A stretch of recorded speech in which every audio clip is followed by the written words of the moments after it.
Hey y'all, Melissa here today, and today I'm going to be sharing a little t-shirt hack. This is how you take a regular t-shirt pattern and you add this kind of ruching detail to the center front. I'm going to show you how to modify the pattern and then how to sew this neckline. I have a few options for patterns. You can basically use any t-shirt pattern that you want that fits you and do this to it. But if you want to check out the link here or posted below, there are more details and options for t-shirt patterns that you can do this to. Grab yourself a pattern and then I will meet you back at the camera to show you how to do this. Okay y'all, let's start with the pattern modification. So what I have here is a half scale model of my 5X size pattern from my site. This is a V-neck here. And what you want to start by doing is looking about 1/3 of the way up the arm side, which is going to be right about where it starts to curve. And you want to mark from there, and then you want to also mark from your V-neck. So let's say that you want to go down from the V, you want to go down 4 inches, for example. Since it's a half scale model, we're going to cut that down to 2 inches. And then what I want to do is I want to draw lines between those spots. So we'll have one here. We'll have one from the tip of the V to that same point. And then about halfway in between those two, we'll do one more line. Okay, so see I've got radiating lines here to where I want to add that ruching. And what I'm going to do next is cut along those lines, almost to, but not through the arm side. And that lets me use these little pieces of paper kind of like a hinge, and I can spread them apart without changing the length of the arm side. And then to put it on paper here so you can see what's going on. Now, then you have to determine like how much ruching do you want to add. And I think as a rule of thumb, it's generally a good idea to kind of like almost double what you have to begin with. So if I take 2 inches and I want to double that, that would be 4 inches is what I want the total to be. And that means I need to add 2 inches into these gaps. So 2 divided by 3 is going to be like 0.67. So I'm just going to round that off. We're going to do 5/8 of an inch in between each wedge of the pattern here. And as you can see, that sort of changes the shape of the pattern here because we've got this curve. So since we want to cut this on the fold, what we need to do next is we need to draw in a new center front seam. So we're going to just line it up with the center front of the original pattern. We're going to come down here. And then from the neckline, where the neckline was originally, we'll go straight over like that. So our new pattern will look like this. And I know that possibly looks a little bit weird here. We've changed this from a V to a scoop neckline. But remember, when we fold all of this back up, like when we've pulled all that ruching in, we're going to be pulling this back in and it'll look more like the normal V, but we've added this extra fabric here that'll get pulled into that elastic. So you're going to want to cut one front on the fold and then leave your back and sleeves as normal. Cut it back on the fold, cut your sleeves normally. Before you totally put this pattern away, you are going to want to have 2 measurements. You want to know how far down to the bottom of your last wedge here. So mine is 4 inches. And that is going to be how long you're going to mark on the center front for the elastic guide. You also want to know how much was the measurement before you spread everything out, and it was 2 inches. So those 2 measurements are going to be important when we cut our elastic to put in here. On the actual size pattern, let me show you mine here. I went 4 inches down on mine, but I only added 3 inches in. So my 2 measurements that I'm going to want to keep in mind here is going to be 7 inches and 4 inches. 4 inches was my original measurement. 7 inches is the measurement once I spread my pattern apart. Okay, in order to mark my center front so that I can get the elastic for the ruching put right on that center front, I'm going to start by having my pattern piece folded in half, and I'm going to press that center front line so that I can see it a little better. And then opening up the pattern, you can see the line down center front, I want to mark 7 inches down that line, because remember, 7 inches is how long this was after I spread out the pattern. So there's my 7-inch mark. Then I want to take my elastic, and I'm using 4 inches of elastic because that's how much we're going to gather this back up to. However, you want to have a little bit extra to pull at the end because you're going to be stretching the elastic as you sew. So we are cutting this elastic at 5 inches. Now this is 1/4 inch wide elastic, and I want to put a 4-inch mark on it here. So this will be excess. This is just for me to hold on and stretch the elastic as I stitch it on.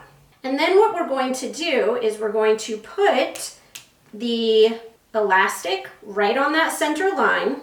We're going to do a couple of stitches here at the beginning just to get it started. And then I'm going to stretch this mark all the way down to match the bottom of my 7-inch mark. And that's how much we will be gathering. On your sewing machine, you're going to want to make sure that your bobbin thread matches the right side of your garment because the bobbin thread is what's going to be showing. I have switched to a zigzag stitch, and I am using one that is 2 millimeters wide by 3.5 millimeters long. So I'm going to put my fabric in here and line up the top of that elastic with the center front mark and get that right under the needle. Take a couple of stitches. And your machine really may not want to feed because you're so close to the edge here. So I take a couple of stitches and then I push it further in. And then you can kind of use your fingers on either side of the fabric to help pull it in, especially once you start stretching the elastic away from the needle. Once there is more fabric and elastic behind the needle, it helps to just kind of pinch it back there and pull to keep the tension even. And keep checking that your mark is at the end of your fabric marking. At the end, at that mark, back stitch a few stitches. Okay, here is what that looks like after you stitched it, and you can see how it has pulled this into a V-neck.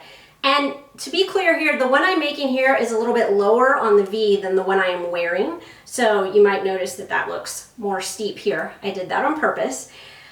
You can then cut off your excess elastic.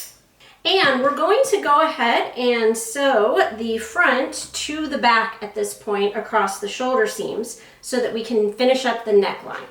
So you just want to use a stretch stitch and you're going to stitch across the shoulders. If you need help on stretch stitches, I've got this video right here and you can go check that out. I'm going to put this in my serger as that's the stretch stitch I'm going to use this time. Okay, this is what it looks like once you've got the shoulders sewn. Now we're going to do a binding, which is a little different from a neckband because the neckline will end up exactly where it is. You're not building it up. So to figure out the width of your binding, you need to take whatever you want the final width to be and multiply it times 4. I want a 3/8 inch finish binding, so I'm going to multiply that times 4, which gives me 12/8 or 1.5 inches. I'm going to measure around the whole neckline, then multiply that number times 0.9 and add your seam allowances, and that's how long you want the binding to be. So I've got my binding here, and I've gone ahead and cut it to those dimensions for my shirt, and I've sewn one edge into a loop. I'm going to mark the other center point, just going to use a pin, and then I'm going to also mark the center back. The center front is where the elastic is, and we already have that marked. To mark the center back, I'm going to match up the shoulders, and I am going to add a pin here. Then I am going to set my shirt out right side up with that neckline. I want to match the seam allowance right sides together with that center back, and then I'm going to take my other pin mark and match it with the elastic at the center front. Make sure you don't twist anything while you're doing this. And then you will gently stretch the band to match the neckline as you stitch this. Whatever finished width you want is the seam allowance you need to sew with. So I'm going to sew this with a 3/8 inch seam allowance. And I'm using the lightning bolt stretch stitch on my machine for this part.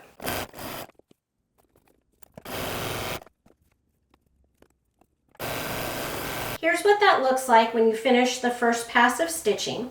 Then what you're gonna do is you're going to fold it once and then twice, and you want to make sure that the second fold covers your previous line of stitching, and then go ahead and add a pin.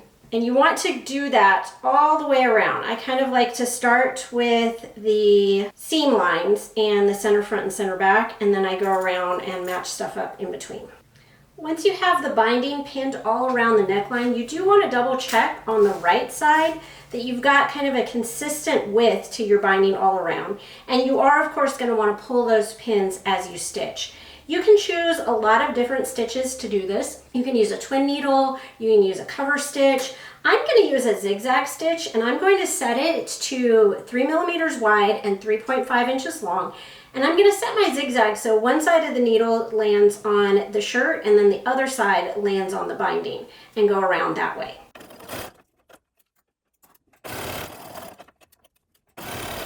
Okay, here is what this looks like once you have finished stitching the binding, and then you just sew the rest of the shirt the same way you would sew the rest of the shirt. You do the side seams, you do the sleeves, etc. That's all there is to it. And check out this playlist for more ideas to hack your t-shirt, take your basic t-shirt into something not so basic.